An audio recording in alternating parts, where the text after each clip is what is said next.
Throughout college campuses nationwide, there have been new technologies that have drastically altered the way that students communicate, and in doing so, have changed the way that students experience college, both academically and socially. New developments such as digital media, social networking sites, and text messaging on cell phones change the way that you give and receive information on a daily basis. This is particularly true at a school like Dartmouth, where it's so rural that people feel if you don't have a Facebook or if you don't text message, then you really are out of the loop and you can't get to the people you want to get to on a regular basis. Social media is really changing the way businesses operate today and the way they connect with their consumers, particularly college consumers. So now, for example, on Facebook, you can be friends with the king and you can interact directly with the Burger King brand. And that is a way that companies just find intoxicating, the ability to connect directly with customers. Social networking and entertainment websites such as MySpace, Twitter, and YouTube, along with various other instant messenger services such as AIM and iChat, allow for instantaneous collaboration and communication among students on a regular basis. When I look at the Tuck students, they're a little older and they're really only beginning to catch on to Facebook. The undergraduates, of course, have been there and really are natives to social networking.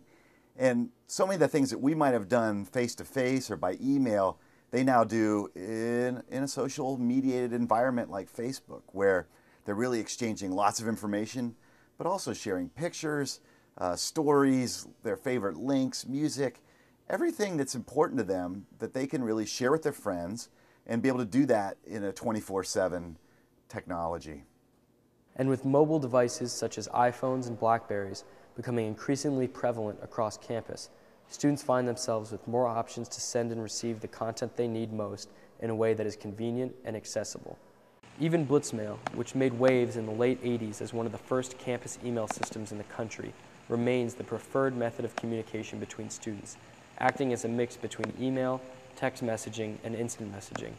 And with over thousands of computer terminals stationed throughout campus, Blitzmail has become a staple, if not a necessity, of the Dartmouth experience.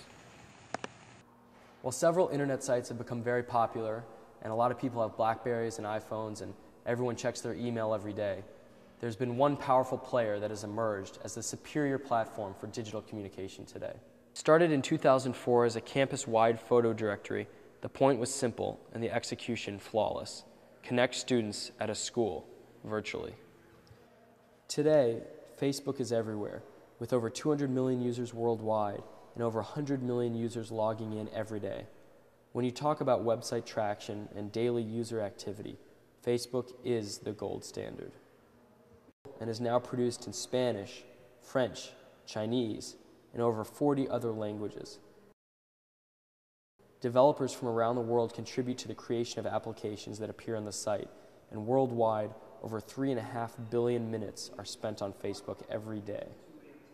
One of the things that's just so amazing about social environments is that it's a 24/7 experience, one where you can stay in touch with your friends at any moment and share with them everything from pictures to video to funny thoughts that you've had, things that you've read.